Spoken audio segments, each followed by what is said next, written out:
Muy buenas tardes amigos, mi nombre es Roberto de la Zábal y nos encontramos en Casa Tomás Librería Café. Y esta tarde tengo el gusto de conversar con Marcia Arévalo. Ella es poeta, escritora y activista chilena que visita Lima y estuvo aquí justamente presentando su último poemario Devenires de Lilith. Hola Marcia, ¿cómo estás? Bien, Roberto, muchas gracias por la invitación. Cuéntame, ¿cómo apareció la figura de Lilith en tu imaginario personal? Y cuéntanos un poco sobre este ser mitológico también. Bueno, la verdad es que aparte de ser escritora, también soy terapeuta holística hace hartos años y en general atiendo a bastantes mujeres, ¿ya? Desde distintas disciplinas, más globales, desde el tarot, la carta astral. Y cuando me fui un poco especializando en el trabajo con mujeres sobre todo, me fui dando cuenta que en muchas ocasiones casi todas las dolencias o las mayores como trabas que teníamos las mujeres era esta imposibilidad de cohesionar nuestros roles, ¿ya? Como que de alguna manera teníamos solamente un rol y ese rol estaba muy alienado a lo que se esperaba de nosotras desde la expectativa social, cultural.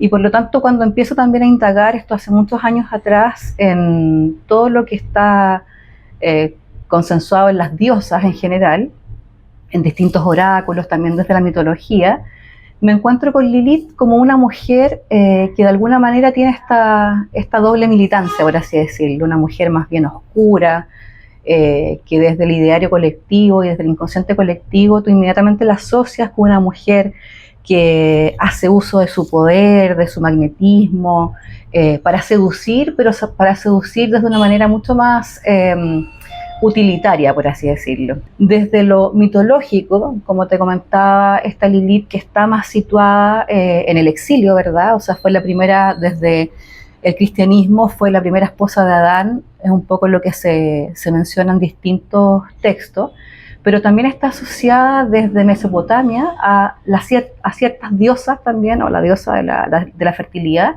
y un poco en este caminar se va transformando en una mujer forajida. Entonces en el caminar de estos poderes que tiene Lilith se va relegando a un plano casi demoníaco.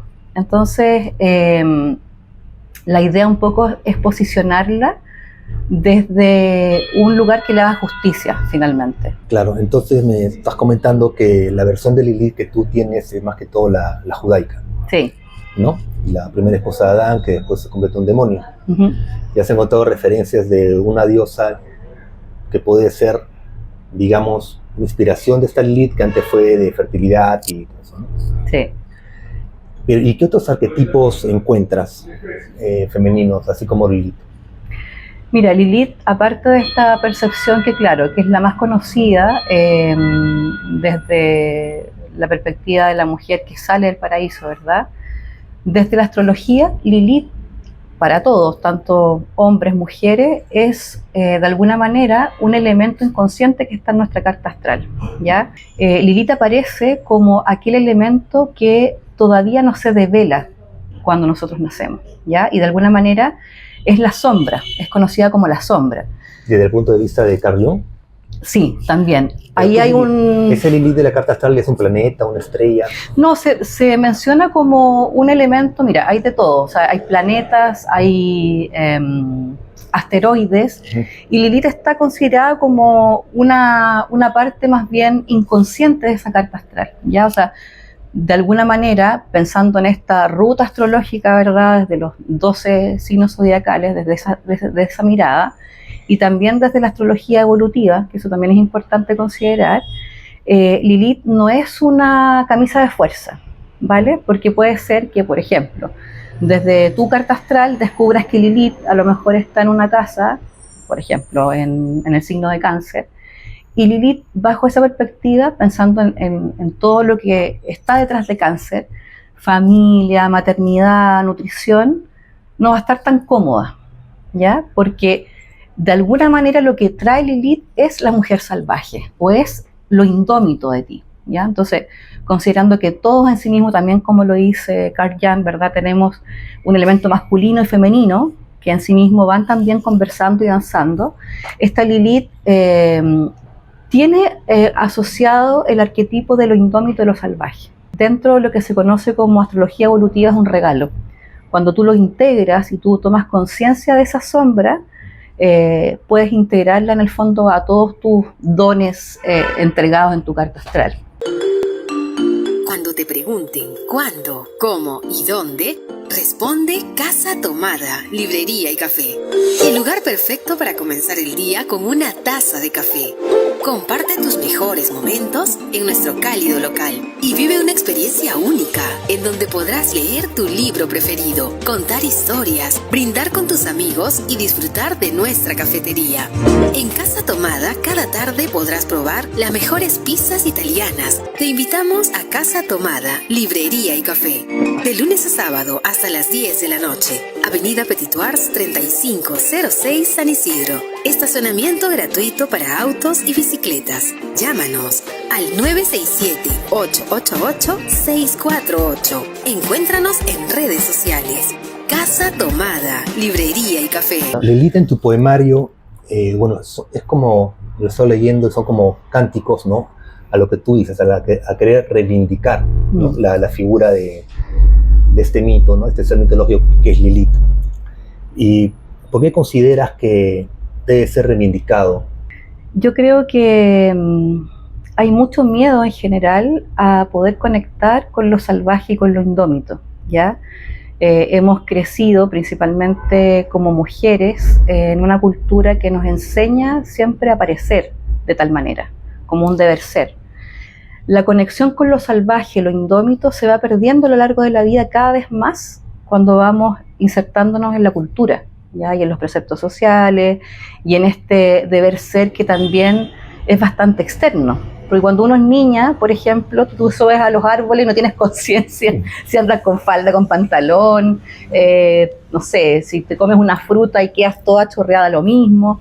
Pero empieza a ocurrir algo que claramente tiene que ver porque somos seres gregarios y todo, pero empieza a haber un peso y un sesgo al respecto de mujeres que son muy salvajes, entre comillas, o muy fieras. Entonces, todos los sentimientos, incluso las emociones que tienen que ver con emociones más viscerales, como la ira, la rabia, los celos, la posesividad, siempre queda relegado a la tóxica, que es como una caricatura incluso muy afianzada de que o eres la tóxica o no eres la tóxica frente a eso. Y esas emociones se empiezan a relegar a un espacio muy oscuro, pero siguen existiendo. Y siguen de alguna manera coexistiendo a veces sin mayores herramientas para procesarlas. Entonces, ¿qué va ocurriendo con Lilith? Lilith lo que te va de alguna manera interpelando es poder conectar con esa naturaleza más indómita, más fiera, que es parte también de ti misma. En tu experiencia y también con las personas que conoces y has tratado y has ayudado, ¿qué teme perder una mujer cuando decide desafiar el orden establecido? Que yo creo que hay un miedo también instalado al no ser aceptada, al ser nuevamente una forajida del sistema. O sea, si yo no me adapto, si yo no tengo de alguna manera esta estructura que es aceptada por los demás, voy a quedar fuera de un sistema, de un trabajo, incluso también desde lo que el otro espera de mí, en términos vinculares, en términos como madre. O sea, sabemos además que en Latinoamérica, por ejemplo, las mujeres en general están muy asociadas cuando son madres, a pesar de que la mujer hace mucho rato entró al mundo laboral, la mujer madre es la que nutre, es la que cocina, es la que hace el guiso, es la que está velando al niño cuando está enfermo. Y si tú te sales de ese precepto, te sales de ese rol, también está esta disonancia interna en que uno dice, ¿estaré haciéndolo bien? ¿Quedará algún trauma en mi hijo, por ejemplo, porque tengo que trabajar mucho o porque soy jefa de hogar y tengo que hacerme cargo a lo mejor sola? Porque esa figura también ha ido cambiando de acuerdo a las presiones sociales. Entonces, yo creo que lo que más teme la mujer es, primero, no ser aceptada y segundo, quedar vulnerable, así como frente a su propia naturaleza. Cuando nace de alguna manera este poemario, que yo desde mi perspectiva siento que es como un alarido o un aullido, ¿verdad? Desde este ser mujer, cuando la mujer se conecta a lo salvaje, lo masculino también puede quedar ahí como sin saber qué hacer, porque también cambia el paradigma para ellos. Entonces, sin duda, sobre todo, por ejemplo, en mi generación, con todo lo que ha ido modificando el feminismo mucho más aterrizado o mucho más contextualizado, a diferencia de épocas anteriores, hay una crisis tremenda con la masculinidad, porque de alguna manera todo esto que está también de pronto muy como excesivamente marcado, ¿verdad? En que la mujer, entre comillas, no acepta un piropo o no acepta, por ejemplo, que alguien diga algo sobre su cuerpo, también deja a lo masculino sin saber cómo moverse en este nuevo escenario. Nos cuiden. Exactamente. Entonces, acá, más allá de ir en contra de, o sea, del rol masculino, acá es como permitirle a la mujer empoderarse desde esta ferocidad o desde esta intuición, y que yo creo que en la medida en que eso vaya caminando de forma armónica, el resto también se va a ir acomodando. O sea, no es como una en contra de, sino que es cómo caminamos ambos desde lo salvaje, porque de alguna manera el hombre también tiene una naturaleza salvaje que a lo mejor tiene ciertas libertades, pero también tiene muchas restricciones. Y tú caminando por tu lado salvaje, ¿qué superpoder has descubierto en ti? A ver, yo creo que... Aparte de escribir versos tan bonitos, claro. Bueno, hay varios superpoderes, ¿eh? Hay un superpoder que es bien divertido, que tiene que ver con la maternidad, y yo no ocupo termómetro. ¿Eres mamá? Yo soy madre. Madre. Sí. ¿Cuántos? Tengo 3 hijos. ¿Ah? Son 2 niños y una niña. Entonces, bueno, en todo este contexto de maternar, a veces muchas noches sola, yo no uso termómetro para la fiebre. ¿Ah, no? Ese es un superpoder. Yo como que ya solamente con la mano digo más o menos cómo está. Obviamente que si uno ve al niño y está como con rubor, uno puede intuir, pero ¿sabes qué? Muchas veces lo he comprobado. O sea, que los toco y digo más o menos tal temperatura y después lo confirmo con termómetro y sí. ¿Solo a tus hijos o con amigos y otras personas también? No, con mis hijos, sí, principalmente con mis hijos. Y yo creo que eso también tiene que ver con este poder sacarse un poco el conocimiento más teórico y conectarse con esta intuición, porque eso es absolutamente intuitivo, ¿no? O sea, no, claro, el conocimiento que me da ya conocerlos de tanto rato, tantas bronquitis, amigdalitis de por medio, pero mucha gente se ríe porque yo digo, no, tengo el termómetro acá en los dedos, sí. Y eso es uno de los superpoderes que he ido descubriendo. Y bueno, yo creo que en la medida que también he ido avanzando en edad, creo que he podido conectarme mucho más con mi intuición. Ya creo que también me he liberado un poco de este estigma de dedicarme a cosas que no son tampoco tan bien vistas. O sea, leer el tarot o hacer carta astral es como poco científico, es poco serio, considerando que yo tengo un rol mucho más serio en el trabajo, por así decirlo, del día a día. Hay como una suerte de despertar, ¿no? Ahora. Sí. Porque claro, no está tan bien visto algunas cosas, pero se comentan con mucha más ligereza que antes, ¿no? Mucho más. Sí, ha sido bonito, yo creo, este proceso de despertar en general. Yo creo que hay un despertar colectivo en poder ocupar herramientas incluso ancestrales también. Por ejemplo, yo creo que también he ido conectándome mucho más con las plantas, con los sahumos, con aquel conocimiento mucho más de nuestros pueblos originarios en el caso de Chile, pero también, como yo comentaba, ¿Mapuches? Sí, con los mapuches y también con el mundo andino. Yo tengo una conexión muy especial con Perú en general. Siempre me llamó la atención Machu Picchu, Cusco, pero más allá de lo turístico. Había algo que me llamaba y me llamaba. Entonces, a mis 40 yo dije, mi cumpleaños lo paso en Machu Picchu. Y así fue. Hice mi meditación para mi... Tu pago a la tierra. Sí. Mi cumpleaños en Machu Picchu y fue muy, muy bello. Y yo creo que también eso se ha ido como en el camino liberando un poco, como poder hablar sobre esto mismo, sin tanto temor a ser juzgada, así como, oye, ella es bruja, porque también hay mucho prejuicio al respecto, o ella hace cosas así medias extrañas, y no, la verdad es que tiene que ver con poder ayudar a un otro que claramente sabe su camino, pero a veces en el trajín del día uno lo olvida o se desorienta y requiere de un otro que te pueda ayudar a avanzar, más que nada. Sí, ¿no? Y por otros caminos. Claro, tomar Otras rutas que también sí. dan muy buenos resultados, ¿no? Sí. Sí. ¿Y qué esperarías de las personas que leen tu poemario? ¿Qué cambio buscarías en ellos? Acercarse a emociones, como yo te comentaba al inicio, que son tal vez más oscuras o que están relegadas a un plano mucho más íntimo. Yo creo que hay harto de poesía confesional acá. Dentro de mis grandes maestras están las poetas confesionales. Me gusta mucho Pizarnik, me gusta mucho Silvia Plath, Anaïs Nin también, con toda su apertura al erotismo. Entonces creo que más que les quede algo así como una enseñanza en particular, yo creo que es acercarse a una vibración distinta, una vibración a lo mejor más abierta, más expansiva, poder quedarse a lo mejor dando vuelta en algún verso, mira, sí, esta conexión a lo mejor con el propio cuerpo, con el propio placer también, que está muy sesgado para las mujeres o muy negado en muchas ocasiones, que es un poco el discurso de apertura que yo hago. O sea, esto no es que sea ajeno.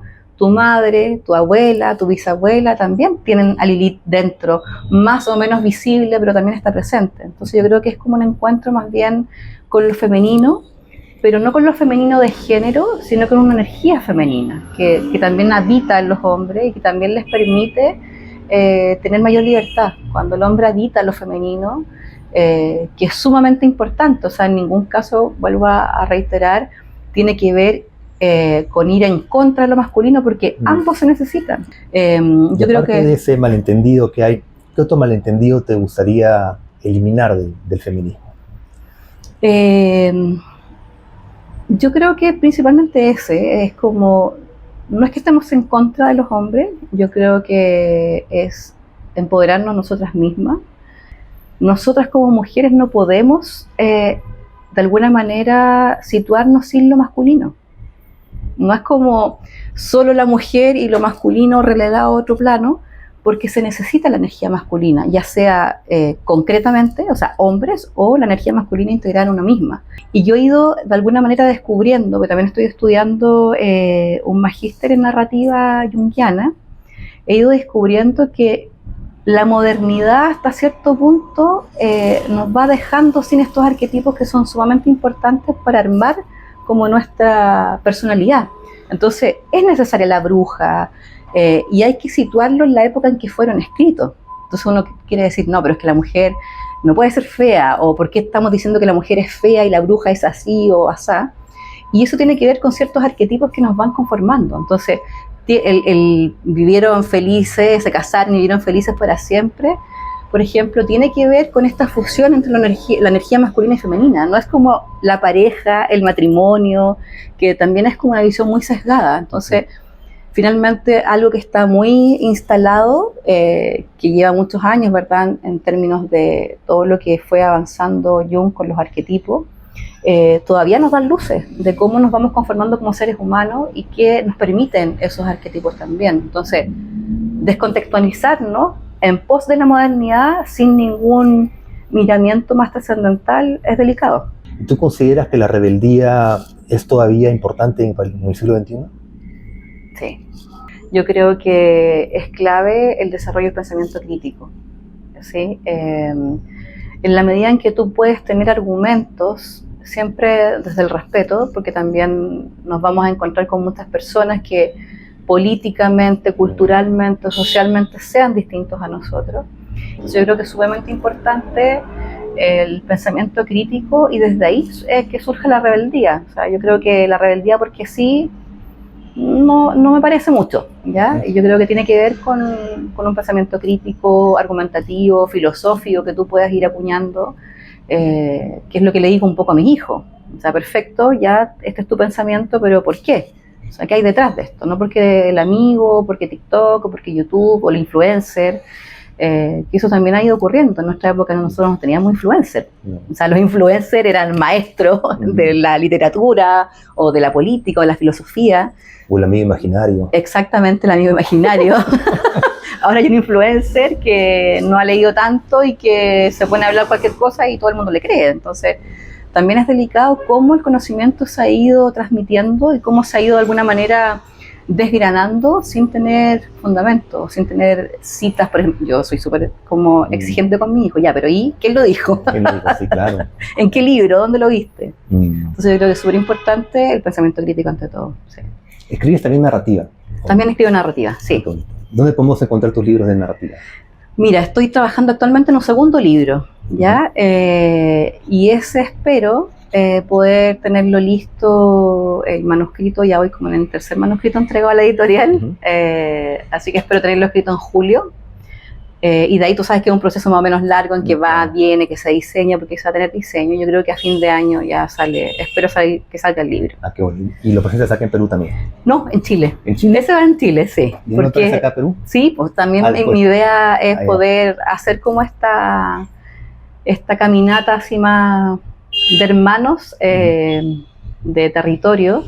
Creo que Perú ha sido de verdad muy, muy cálido conmigo. No te lo digo porque estés aquí, sino que de verdad lo siento de corazón. Se han pasado, así han sido súper cálidos y bueno, vuelvo a agradecerte el espacio que me brindaste para presentar mi libro. Imagínate, era mi primer libro, así mi hijo, mi alumbramiento luego de muchos años. Y también este mismo espacio de poder conversar, de poder posicionar también una voz que puede estar a lo mejor recién surgiendo, a pesar de que no soy tan joven, pero soy joven en esto de empezar a publicar y atreverme un poco también, porque también tiene que ver con eso, con atreverse y posicionarse de repente con un discurso que no siempre es bien recibido. Entonces, mi idea es esa, y siempre estoy escribiendo en realidad en distintas convocatorias, en revistas digitales. Tengo por ahí también algunas publicaciones en una revista feminista de Chile, que se llama Catáloga Colectiva, y en general siempre estoy escribiendo, o sea, como te digo, en revistas digitales. Sí, hay harto ahí por ahí dando vueltas en alguna antología, bueno, por ahí. Sí. Quería agradecerte yo a ti por estar con nosotros en el programa y compartir tu poética y tu forma de ver el mundo y lo que haces para empoderar a las mujeres también, tanto en Chile como en Perú. Imagino que estas revistas también, como son digitales, se leen en toda Latinoamérica. En todas partes, sí. Bueno, muchas gracias. Gracias a ti.